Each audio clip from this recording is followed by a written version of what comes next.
mal diagramados, semana passada aconteceu uma das situações mais constrangedoras da história brasileira do ponto de vista diplomático. O embaixador de Israel, Daniel Zonshine, agendou uma reunião repleta de figuras de extrema-direita no Congresso Nacional, que contou com a participação de Jair Bolsonaro. O encontro gerou desconforto imediato, a ponto de Daniel dizer que não havia convidado o mito, mas surpreendentemente, uma placa com o nome do ex-presidente estava estrategicamente posicionada ao lado da cadeira que o embaixador ocuparia. Como essa justificativa de que o Jair colou no rolê de penetra somente para contar anedotas sobre casamento hétero entre ele e o Netanyahu e animar o ambiente não pegou bem, logo Daniel mudou a versão e disse que foi só um evento convencional para avisar que o que estava atrapalhando o repatriamento era o Hamas. E veja só que curioso, quem controla a lista de liberação de reféns é o governo de Israel. Ainda que fosse o Hamas,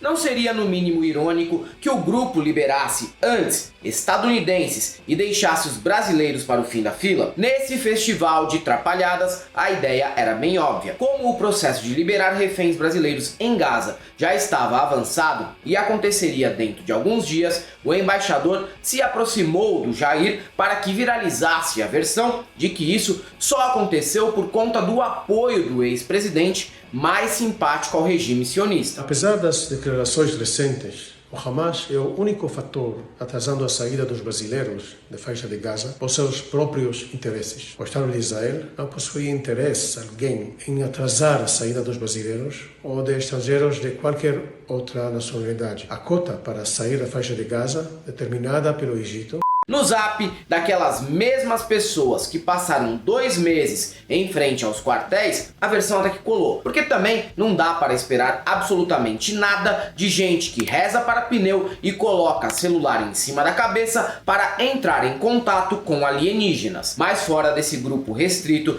de pessoas que já consumiam material do Olavo de Carvalho na época do Orkut e do MySpace, a narrativa não ganhou tração. E o governo de Lula agiu de forma estratégica para colocar a situação nos eixos. O repatriamento ocorreu apenas na última segunda-feira, 13 de novembro, e trouxe 32 pessoas que estavam na faixa de Gaza, entre elas 17 crianças, 9 mulheres e 6 homens. Detalhe para essa informação: 2 dessas crianças estavam com quadro de desnutrição e precisaram ser atendidas logo após o desembarque. Para controlar a narrativa, Lula foi acompanhado de inúmeros ministros e secretários e fez um discurso que estava entalado na garganta desde a semana passada. E diferente das falas de Joe Biden sobre o assunto, o discurso repercutiu mundialmente por ser justo, já que o que ocorre desde o dia 7 de outubro é exatamente isso que o Lula aponta: terror de ambos os lados. Além de se comprometer em resgatar todos os brasileiros que ainda estão lá, o presidente deixou evidente que repudia o terrorismo do Hamas, porém a retaliação do governo de Israel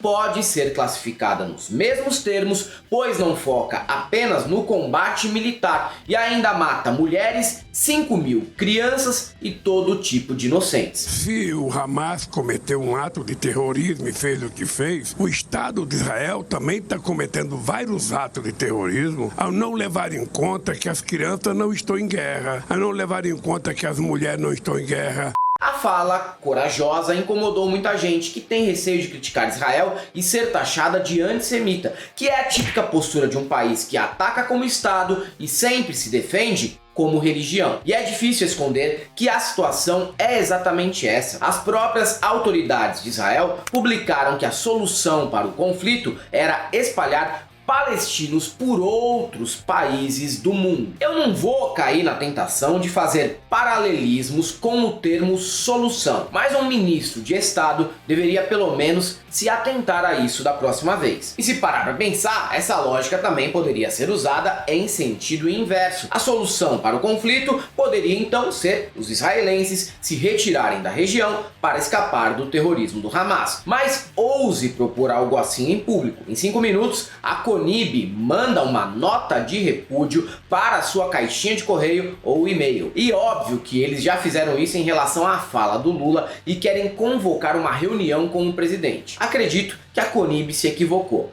O mandatário que gera essa aversão ao governo de Israel atualmente não se chama Luiz, mas Benjamin. Denunciem o genocídio e a limpeza étnica, que fica mais simples separar o povo judeu do governo de Israel. Lula, por outro lado, manteve a defesa histórica da diplomacia brasileira, que é a criação dos dois estados, e deu voz a uma jovem palestina naturalizada brasileira que explicou o porquê estava na região. Sim, como alguém com o histórico que ela tem, aos 18 anos, Shahed Al-Banna já aprendeu que precisará passar a vida se justificando sobre cada viagem que realizar para o Oriente Médio, sempre contando com o risco de ser acusada de ter ligações com grupos terroristas. E claro que também o presida não deixaria de dar uma confundida nos nomes dos envolvidos e chamar o Hassan de Saddam, uma lulada clássica desse terceiro mandato. Para quem não me conhece ainda, meu nome é Shahed Al-Banna, eu tenho 18 anos, eu sou brasileira e eu morava na faixa de Gaza por 1 ano e meio. Quando começou a guerra, 7 de outubro,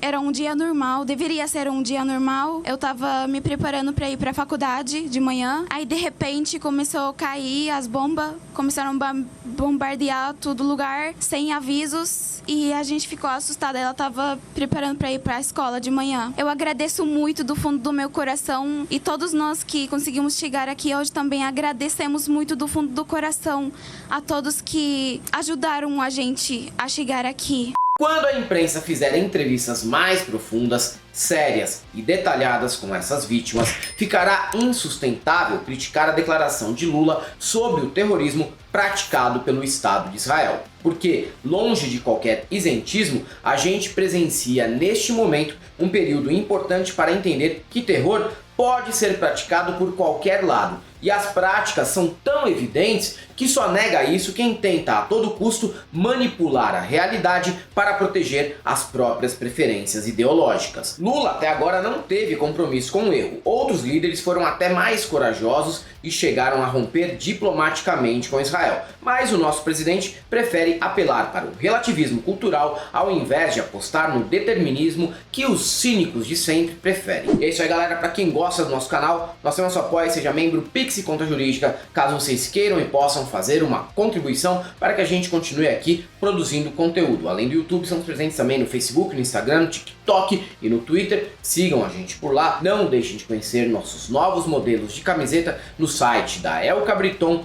e também o nosso curso do ICL, o Instituto Conhecimento Liberta. E para todos aqueles que estão criticando a fala certeira do Lula que aponta o terror que está sendo cometido pelo Estado de Israel, só temos uma coisa para te dizer: não passarão.